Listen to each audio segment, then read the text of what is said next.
Gue pribadi lebih bangga menggunakan 5 watch ketimbang Omega Swatch atau jam tangan kolaborasi Swatch dengan brand ternama lain di rentang harga yang mirip. Jam tangan keren ini karya anak bangsa dan tersohor sampai ke luar negeri. Yo, 5 watch GMT Transit. Gue PO jam yang satu ini saat pertama kali dijual resmi. Dan sekarang gue sudah menggunakannya selama kurang lebih 1 tahun. Dan gue udah banyak jalan ke berbagai tempat bersamanya. Nah, gue pengen share experience pemakaian gue saja dari POV gue pribadi. Dan ini bukan review yang teknis atau detail. Let's go! Awalnya saat rilis, seingat gue ada 3 opsi warna dial dan semuanya color match dengan strapnya. Kemudian ya typical brand jam tangan ya. Down the road ya tentu mereka merilis berbagai opsi warna dial baru dan ada yang kolaborasi juga. Sampai yang terkini tuh kayaknya ada varian tuxedo, dia two-tone gitu dialnya. Gue pilih warna ivory karena memang sudah beberapa waktu belakangan, maybe sekitar 1 sampai dengan 2 tahun terakhir ya. Gue lagi suka sama warna-warna ala beige begini maupun rada creamy off-white begini. Pokoknya yang coklat soft gitulah. Dulu-dulu sih enggak ya, tapi ya namanya selera kan dinamis. Ditambah kalau kita lihat brand-brand yang besar, mereka juga lagi doyan ngeluarin warna dial dengan tone begini. Ada Rolex OP dengan beige dialnya dan Tudor Ranger dengan dune dialnya. Ngomongin dialnya, selain warna utamanya, yang gue suka juga ada sentuhan warna orange di tag 1978, ujung jarum detiknya, dan jarum GMT-nya. Serta pemilihan mayoritas fontnya dan juga markernya, menurut gue ngegambarin kalau jam ini direction-nya adalah jam tangan dengan sentuhan vintage. Markernya itu ngingetin gue sama salah satu Grand Seiko yang gue suka, SBGM 221 dengan beige dial. By the way, tadi gue sempat bilang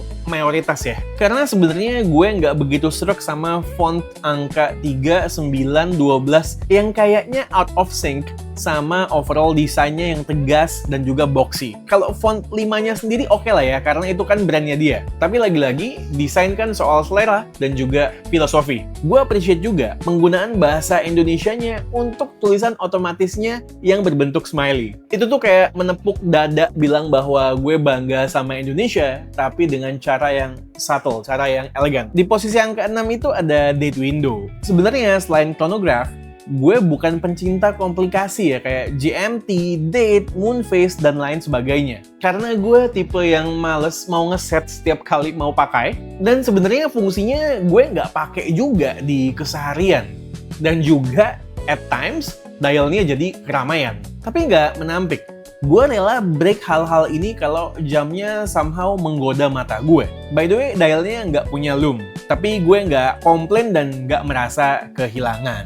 Kalau kalian familiar dengan 5 watch, mungkin kalian sadar kalau silhouette case GMT Transit ini punya sedikit kemiripan dengan Mecha series yang boxy dan playful. Sedangkan GMT Transit menurut gue lebih mature desainnya dan juga elegan. Estetiknya sih sama-sama vintage. Untuk finishingnya ini brush, dia vertical brush gitu ya, tapi yang halus saja. Gue perhatikan nggak ada bagian polishnya. Yang mana emang kebenaran gue juga lebih suka finishing yang brush ketimbang polish. Intinya, secara finishing gue perhatikan nothing fancy atau special. Lanjut, buat bezelnya dia nggak bisa muter. Perlu dicatat, ukuran atau diameter jam tangannya ini adalah 37,5 mm. Sesuai dengan tren kekinian yang kembali lagi ke size kecil. Tapi kalau gue include dari outer mid case yang paling jauh, size-nya bisa jadi 40 mm. Ukuran laknya 20, ini lak sejuta umat ya. Terus lak to laknya 45,6 mm. Relatif pendek. Tebalannya 12 mm, including K1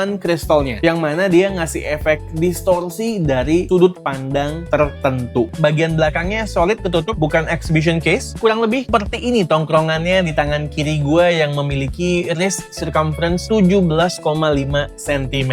Yang gue kurang struck palingan karena lak-tulaknya pendek dan emang rada tebel. Jadi di pergelangan tangan dari certain angle berasa kayak ngambang jamnya. Jadi nggak meluk pergelangan tangan kita. Strap bawaannya terbuat dari bahan Alcantara yang biasanya banyak digunakan di mobil premium. Plus di sini dikasih stitching gitu. Jadi lagi-lagi nambah kesan vintage juga. Overall, berasa nyaman di kulit tangan gue. Tapi perlu dicatat, dia tuh gampang kotor ya. Apalagi kalau kena yang namanya color transfer dari noda apapun. Ya namanya juga warna terang. Dan karakter Alcantara sendiri, kelamaan tuh dia cenderung jadi kaku dan mengeras kalau lama dipakai. Apalagi kalau kena keringat atau air. Nah, di sehari-hari sebenarnya gue lebih sering menggunakan timepiece ini dengan 5 bracelet yang gue beli kepisah. Dia tuh tipenya vintage 369. Sesuai namanya, tampilannya tuh vintage banget, kayak flat links yang rapet banget. Dengan konfigurasi gini, jadi benar-benar klop sama estetik vintage dari watch case-nya juga. Dipakainya nyaman,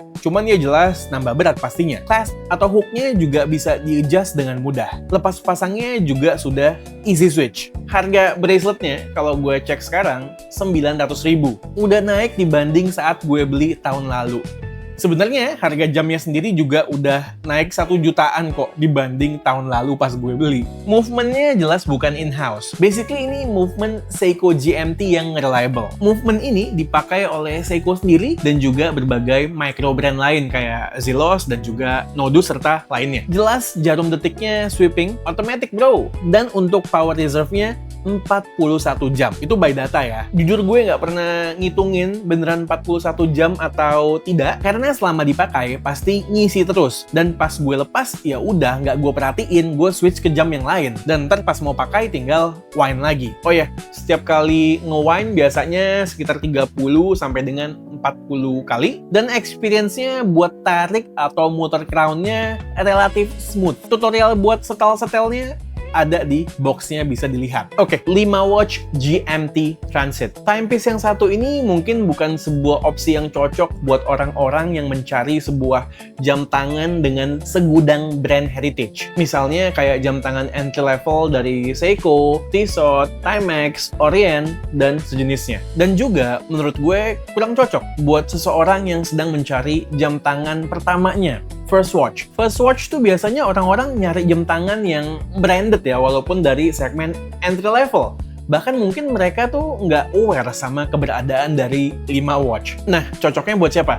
Menurut gue cocoknya buat orang-orang yang sudah memiliki sebuah koleksi jam tangan atau minimal sudah nyobain beberapa brand jam tangan atau banyak brand jam tangan. Tapi mereka tuh merasa experience-nya belum lengkap atau masih mencari sebuah jam tangan yang unik. 5 watch GMT Transit yang merupakan local pride ini menurut gue adalah jawaban buat orang-orang tersebut, termasuk buat gue. Gue pribadi suka, dan GMT Transit ini gue pastikan akan stay di koleksi jam tangan gue. Kekurangannya, jangan expect bentuk case dan juga finishing yang complicated. Kemudian harganya juga sudah merangkak naik ya dibanding tahun lalu, dari 4 jutaan jadi 5 jutaan. Dan karena 5 watch ini adalah micro brand, mereka tuh kayaknya mengambil langkah make to order ketimbang make to stock. Jadi availability-nya di awal itu seringan limited dan juga restocknya sesekali. Itu pun kalau restock bisa jadi dengan opsi dial yang berbeda juga. Oke, begitu aja ya pendapat gue mengenai 5 watch GMT Transit. Boleh komen di bawah buat kita ngobrol-ngobrol.